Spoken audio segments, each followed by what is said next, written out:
No Regrets. Rekam jejak sang profesional, teknokrat dan guru manajemen, Tanri Abeng. Begitu cepat waktu berlalu, detik demi detik waktu berjalan dan usia Tanri merangkak mencapai angka 7 kali 10. Di angka ini pula, ia sampai suatu titik, hidup tidak dapat setengah-setengah lagi. 7 tahun pertama sampai ketiga, struggling for life. Pada akhir 7 tahun pertama sampai ketiga adalah masa cikal bakalnya tantangan hidup yang mulai dihadapi oleh Tanri yang dikenal sebagai manajer 1 miliar. Tanri berangkat dari keluarga petani yang tak berkecukupan. Ia adalah anak pertama yang menikmati pendidikan dari desanya. Di Pulau Selayar, Tanri menyelesaikan sekolah rakyat tanpa mengenal penerangan listrik. Di sekolah rakyat itulah perjuangan hidupnya dimulai dari menjajakan pisang dari hasil kebun orang tuanya. Cita-citanya cukup menjadi guru. No regrets. Panggilan hidup menentukan lain. Setelah semea selesai, ia mendapat beasiswa selama 1 tahun dari American Field Service. Selama setahun di negeri Paman Sam, Tanri bukan saja memperoleh pendidikan, tetapi pengasah bakat dalam menghadapi tantangan hidup. 7 tahun keempat, professional career. Sebelum mencapai karir profesional, masuki tahun kelima di Universitas Hasanuddin yang dengan bantuan keluarga Gibson, ia pada tahun 1967 sampai 1968 melanjutkan studi MBA di Amerika Serikat. Karir profesional Tanri dimulai pada usia 26 tahun, segera setelah menyelesaikan pendidikan MBA di State University of New York, SUNY, Buffalo, New York. Tanri adalah foreign student pertama yang dinobatkan sebagai Distinguished Alumni dari universitas terkemuka ini pada tahun 1997.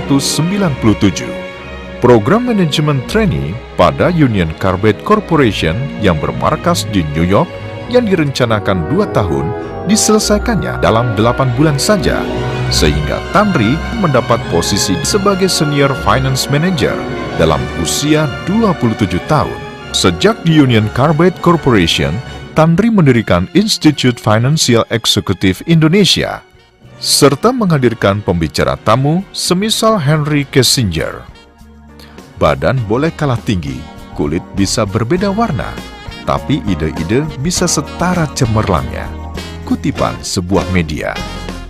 Memasuki usia 29 tahun, Tanri telah diangkat menjadi Direktur Keuangan dan anggota Dewan Direksi termuda di dunia dari perusahaan multinasional ini. Baru pada masa ini ia mulai memelihara kumis, selain karena ada yang menyaksikan tampangnya yang masih seperti office boy, adalah juga agar kelihatan lebih matang. Untuk meningkatkan wawasan, Tanri ditempatkan di Singapura dengan membawahi urusan pemasaran di 62 negara. Jika tantangan yang satu selesai, ia akan mencari tantangan baru di perusahaan yang baru pula. Orang sering salah mengartikannya sebagai kutu loncat. Justru tantangan baru itulah jiwanya. 7 tahun kelima dan keenam, setengah bangga. 7 tahun kelima dan keenam merupakan masa kematangan emosi dan intelektual seseorang. Setelah tugas pemasaran di Singapura, Tanri mendapat prestasi yang gemilang, sehingga sudah diprediksikan menjadi orang nomor 1 di Union Carbide Indonesia. Disinilah pembajakan pertama terjadi. Pada usia 37 tahun, pada tahun 1979, Tanri dibajak Heineken menjadi orang nomor 1. Kepindahannya karena tantangan. UCC sudah mapan, sementara multi-bintang manajemennya kacau balau. Padahal ia sudah beroperasi di Indonesia sejak tahun 1932. Strategi pengembangan di Indonesia segera diimplementasikan oleh Tanri melalui perusahaan bir menjadi perusahaan minuman multi-bintang Indonesia dengan membeli pabrik Coca-Cola di Sumatera Utara dan memperkenalkan produk Green Sense ke pasar. Ia mengubah citra, nama, logo, bahkan menjadi perusahaan ke-8 yang masuk di Bursa Efek Jakarta pada tahun 1982. Pada usia 42 tahun, Tanri termasuk sebagai manajemen thinker. Ia telah mempromosikan manajemen profesional sebagai basis keunggulan daya saing bangsa. Tanri memimpin Perhimpunan Manajemen Indonesia, Permanin. Pada tahun itu pula, ia telah bergabung dengan ISEI, Ikatan Sarjana Ekonomi Indonesia. 7 tahun ke-7, setengah gila. Di tingkat 7 tahun ke-7 ini, kematangan emosi semakin diuji. Tantangan baru nampaknya menanti. Tanri yang berumur 47 tahun dibajak oleh kelompok usaha Bakri. Karena berita pembajakan inilah, media menyebut Tanri sebagai manajer 1 miliar. Apakah ini berarti bahwa ia bergaji 1 miliar atau uang transfer? Diakuinya bahwa gajinya cukup tinggi karena pada waktu yang bersamaan, Tanri masih menjadi preskom di Multibintang, preskom di BAT, komisaris di PT Sepatu Bata, dan advisor pada 2 perusahaan multinasional. Jadi, jika dihitung-hitung memang boleh setengah bangga dan setengah gila. Pada saat Susilo Sudarman menjadi Menteri Pariwisata dan Job Ave menjadi Dirjen Pariwisata, Tanri diminta membentuk Badan Promosi Pariwisata Indonesia yang diketuainya sampai sepanjang Job Ave menjadi Menteri Pariwisata.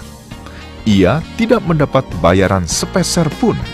Jumlah wisatawan pada tahun 1996 menembus 5 juta wisatawan dengan nilai devisa 6 miliar US dollar yang melebihi Malaysia.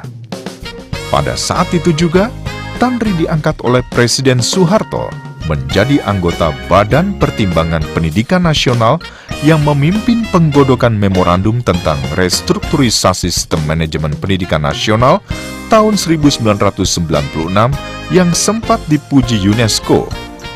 7 tahun ke-8, setengah sadar.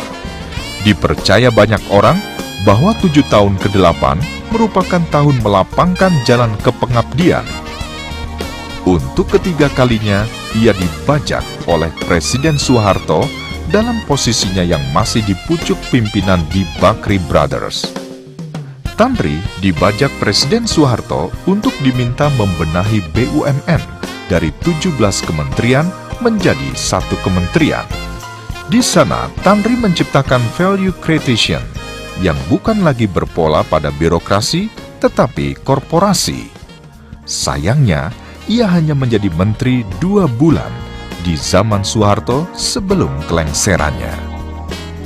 Akan tetapi, apa boleh buat, ia tidak menyesal, sebab program besar profitisasi dapat ia lanjutkan di Kabinet Reformasi di era Presiden Habibie dan sekarang terus dilanjutkan oleh para penggantinya. Di bawah kepemimpinan Presiden B.J. Habibie, Tanri bersama anggota kabinet yang lain harus bergulat dengan penurunan inflasi yang mencapai 70%, suku bunga 60%, serta anjloknya rupiah ke level 16.500 rupiah per 1 US dollar. Tanri kerja siang malam di tengah-tengah tekanan IMF dan Bank Dunia yang menginginkan privatisasi massal terhadap BUMN yang belum terwujud. Paling tidak, ia telah meninggalkan blueprint untuk pemberdayaan BUMN yang tersusun dalam roadmap berupa restrukturisasi, profitisasi, dan privatisasi yang disertai sistem yang berbasis best practice. Presiden B.J. Habibie telah berpesan, "Tanri, ingatlah bahwa tidak ada orang yang abadi di dunia ini. Yang kekal dan abadi adalah pemikiran dan sistem yang ditinggalkannya." Ia setengah bangga dapat menyelamatkan Garuda dari kebangkrutan dan melakukan merger 4 bank menjadi Bank Mandiri hanya dalam waktu 8 bulan di bawah kepemimpinan Roby Johan dan kawan-kawan.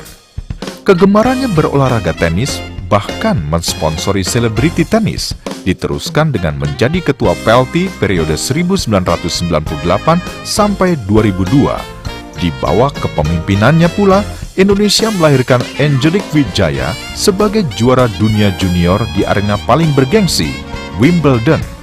Banyak kalangan menyebut Tanri bertangan dingin. 7 tahun ke-9, setengah guru. Tak jauh berbeda dengan tahun ke-8, 7 tahun ke-9 merupakan tahun untuk berbakti.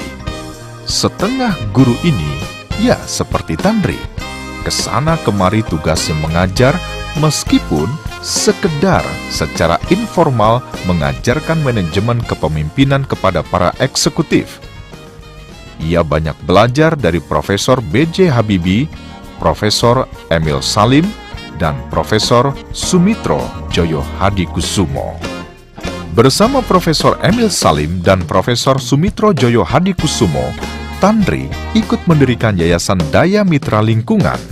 Dan bersama Tun Musa Hitam, Tanri juga adalah anggota International Advisory Panel dari World Islamic Economic Forum Foundation, di mana Presiden Susilo Bambang Yudhoyono dan Perdana Menteri Najib Tun Razak adalah patronnya.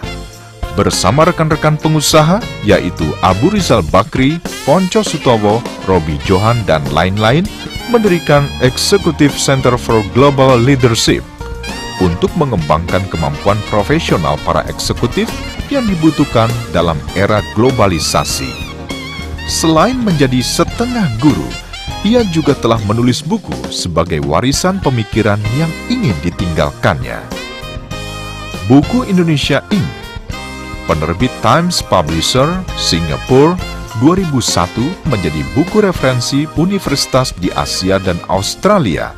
Konon kabarnya Najib Tun Razak, Perdana Menteri Malaysia, merekomendasi buku ini sebagai salah satu buku rujukan bagi Khazanah Investment Holding Co. Malaysia. Selain buku tersebut, masih ada beberapa buku, antara lain Dari Meja Tanri Abeng, Managing atau Chaos, Profesi Manajemen, dan lain-lain. Untuk memantapkan profesi gurunya sehingga tidak setengah-setengah, Tanri kuliah lagi dan mendapatkan gelar doktor di bidang ilmu antardisiplin di Universitas Gadjah Mada pada tahun 2010. Tentu saja dengan predikat cum laude.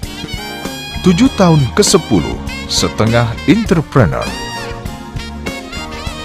7 tahun ke-10 merupakan saat terbaik untuk berbagi kearifan dan kebajikan. Tanri sendiri pada dekade 80-an telah menunjukkan diri sebagai ikon profesional sehingga pada waktu itu banyak orang ramai-ramai memasuki sekolah MBA karena Tanri terbukti mampu menembus sebagai sosok manajer termahal. Dari setengah begawan dan setengah usahawan tersebut, ia berupaya memutus mata rantai kekurang profesionalan dan membangun pilar peradaban dan benang merah kemajuan suatu masyarakat dan menjadi penggerak peradaban suatu bangsa. Karena setengah entrepreneur itulah, ia dikritik banyak kawan karena ia mampu mengurusi perusahaan-perusahaan orang lain termasuk negara, tetapi kurang berhasil membangun usaha sendiri. Well, no regrets. Pengalaman yang dibentuk dari politik lebih juga memperkaya wawasannya sebagai manajemen leader yang dapat ia aplikasikan dimanapun berkiprah. Ia tidak menyesal dengan hanya menjadi setengah begawan, setengah entrepreneur, dan setengah-setengah yang lain. Tetapi di titik ini, ia telah menentukan pilihan hidup dengan tidak setengah-setengah. Di sisa hidupnya ini, ia ingin membaktikan diri sebagai guru 100% di universitas yang sedang dirintisnya. Ia berharap dapat membagi waktu dan energinya untuk pengembangan pendidikan melalui Tanri Abeng University. Mengutip sindiran Mendikmas Profesor Dr. Muhammad Nuh, apakah karena ia sudah tobat? Profesi setengah guru telah dijalankannya selama lebih dari 3 dasawarsa. Hasrat mendirikan lembaga pendidikan pun telah dirancang sejak 3 dekade yang lalu. Kini, sepertinya the dream has come true. Semoga salam rendah hati ini tetap berkiprah bagi bangsa tercinta Indonesia.